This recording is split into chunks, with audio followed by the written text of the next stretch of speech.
Hello there.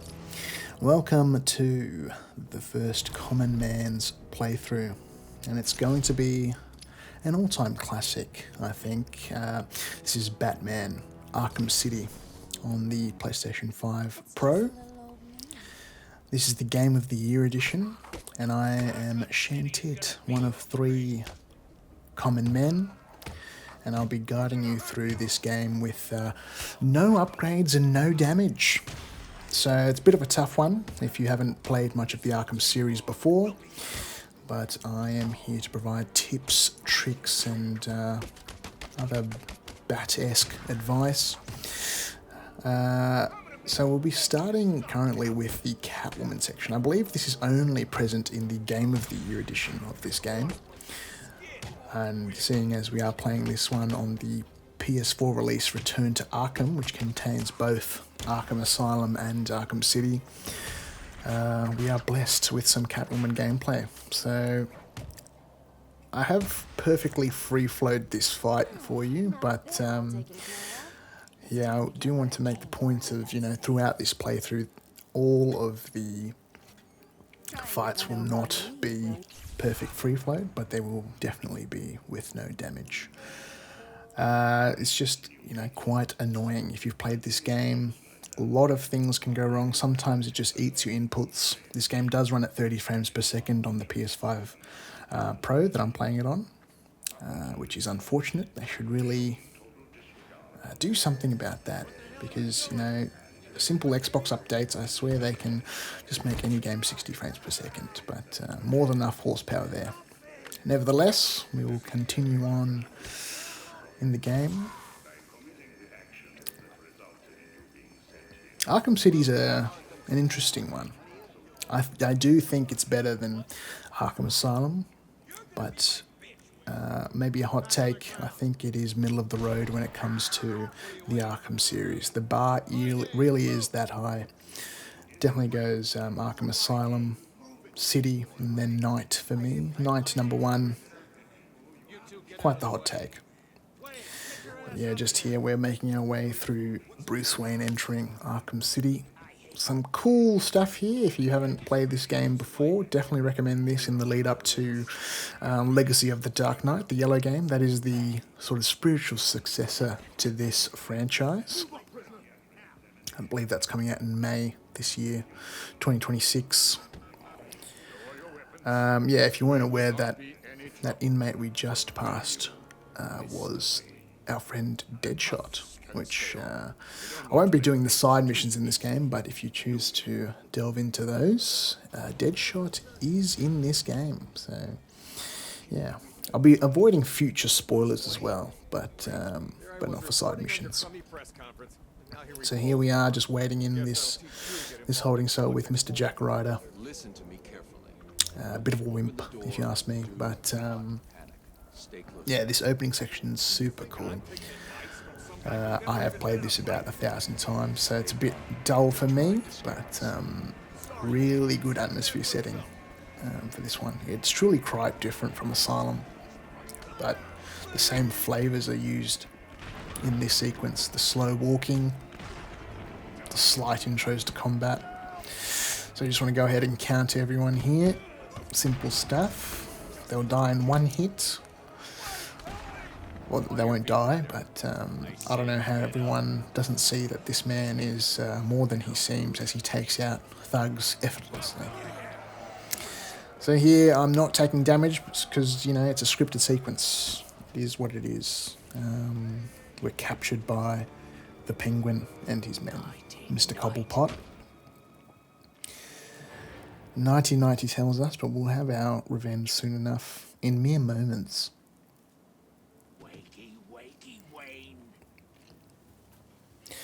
The playthrough so far has been not too challenging. A couple restarts here and there, but I have cut this walkthrough in a manner that just keeps the action going. So all the gameplay moments are captured here, none of the cinematics. I'll let you enjoy those on your own.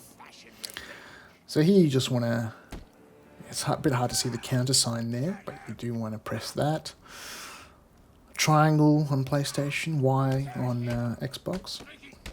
And here to get out of these cuffs, you're going to want to counter a couple times, and then you'll be gifted with this little sequence of Bruce breaking the chains open, and now you're truly able to acrobat yourself anywhere you want. That does break the combo, but yeah, it is what it is. You can free flow all these guys. I believe I muck up at the end here and miss the perfect free flow. As I said, it's quite annoying when the game doesn't sort of work with you sometimes, and obviously I'm only human. I definitely do my fair share of missing the correct inputs. Right there, I went for the ground takedown on that guy. That's R2 triangle. Didn't work. You can't do those. Again, I'm not sure how none of these people sort of clue on that Bruce is, well, indeed, more than he seems, as he, you know, glides across the map, punching people in a fine ballet. But if you haven't played this game before, be sure to go and punch Penguin in the face for what he did to you earlier. Again, he's just witnessed you becoming, well, a super martial artist. So, not sure if he's clued on there like Hugo Strange in this game. So here we're just climbing to this Ace Chemicals building tower. Pretty simple stuff. It might take some time to sort of run you through the premise of this game. So we're in Arkham City. I believe this is Hugo Strange's great big idea of sealing off an entire section of Gotham City and housing it entirely with criminals.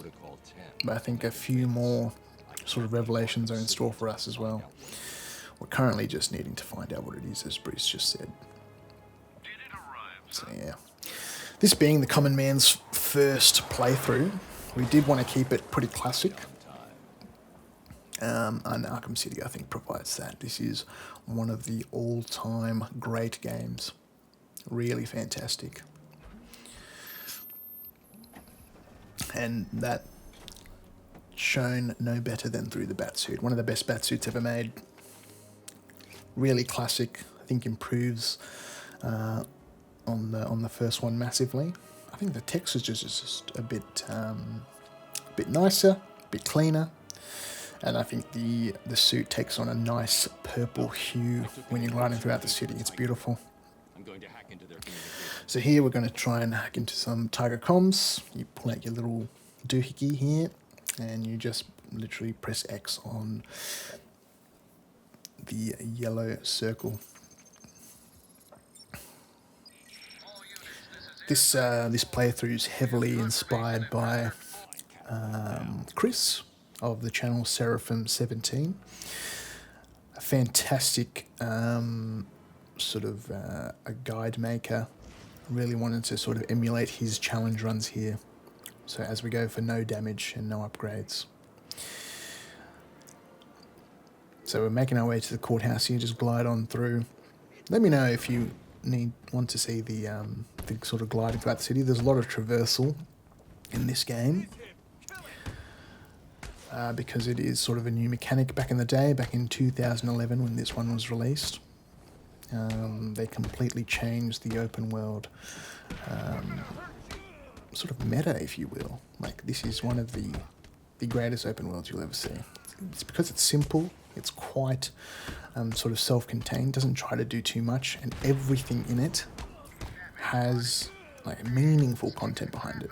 It's all sort of different. There's nothing really samey about it. Yeah, it's just absolutely beautiful.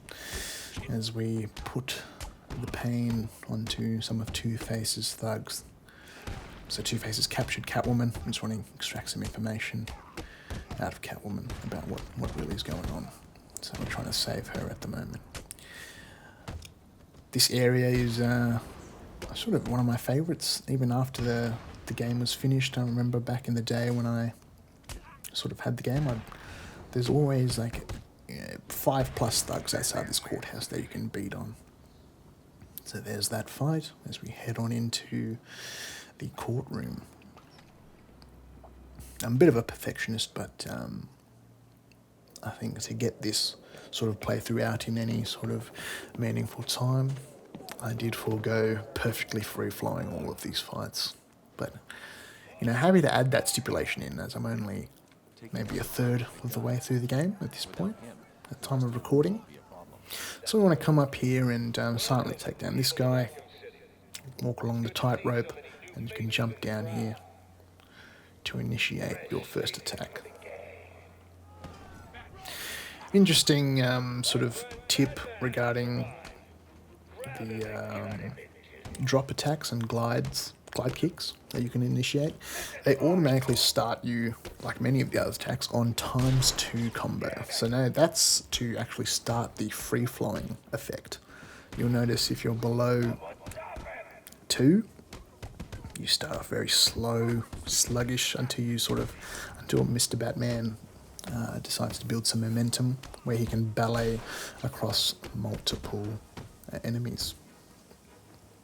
And here, Two-Face is going to try to shoot you as you fight these guys off.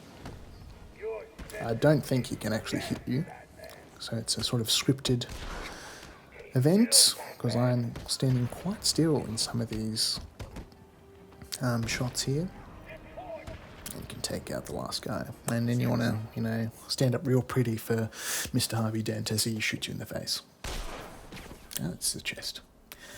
Alright, well here, another piece of sort of detective gameplay where you'll need to scan the crime scene for the ballistics of the bullet that just tried to take out Catwoman.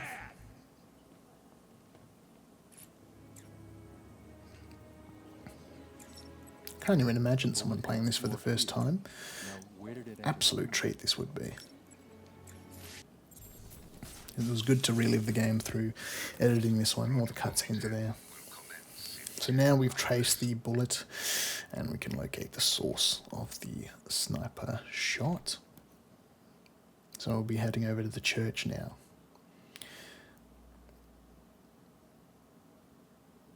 Who left this loading screen in? Ridiculous. Alright. We're going across.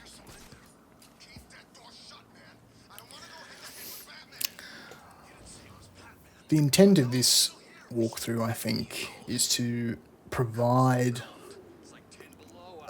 a lot of guidance, because me doing this with no upgrades and no damage, obviously you are free to play however you want, but I think walking through this game on the hardest difficulty and with those stipulations sort of makes it even harder, and you're free to customize your Batman however you like. Using this guide as the basis, I think you should have no problems at all getting through the game. Thinking ahead, I think there's the tough fight sequences are geared heavily towards the end of the game, so I don't think you'd be anticipating any sort of blockers straight on. So it sort of ramps up as the game reaches its crescendo, and yeah, there's actually, thinking on it now, there's a few fights that I'm not really looking forward to. Lots of restarts. You won't see any of those restarts here. It's all perfectly cut together sometimes.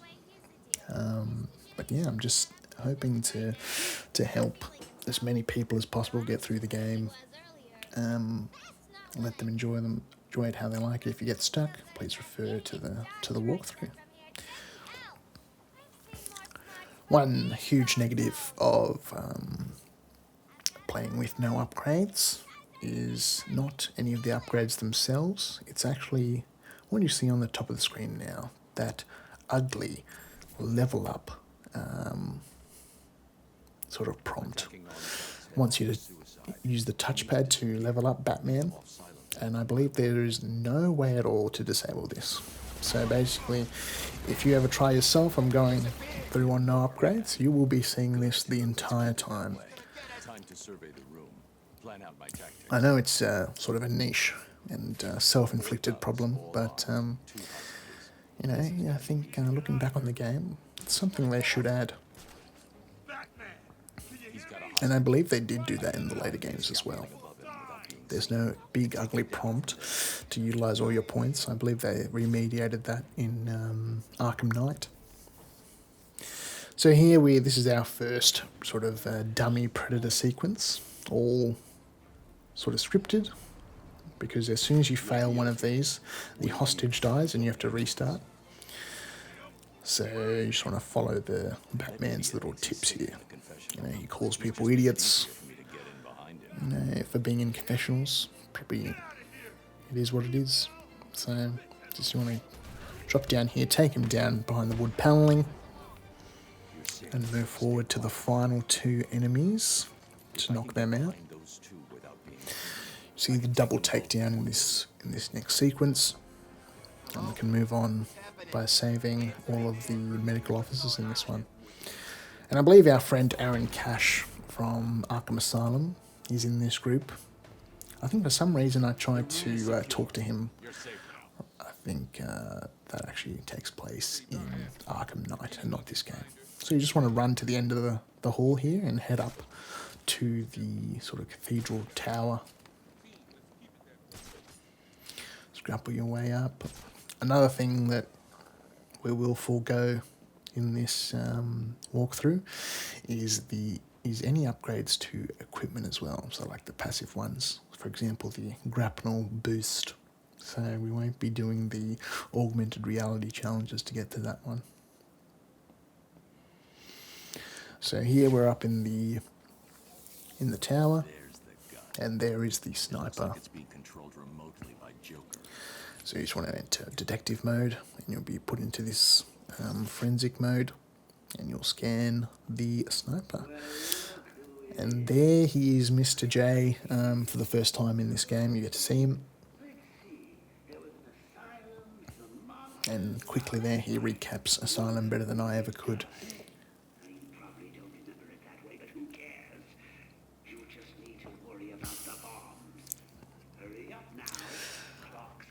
So he's planted, well, as you can see, a bunch of explosives. You just want to dive through the window with that little double tap X.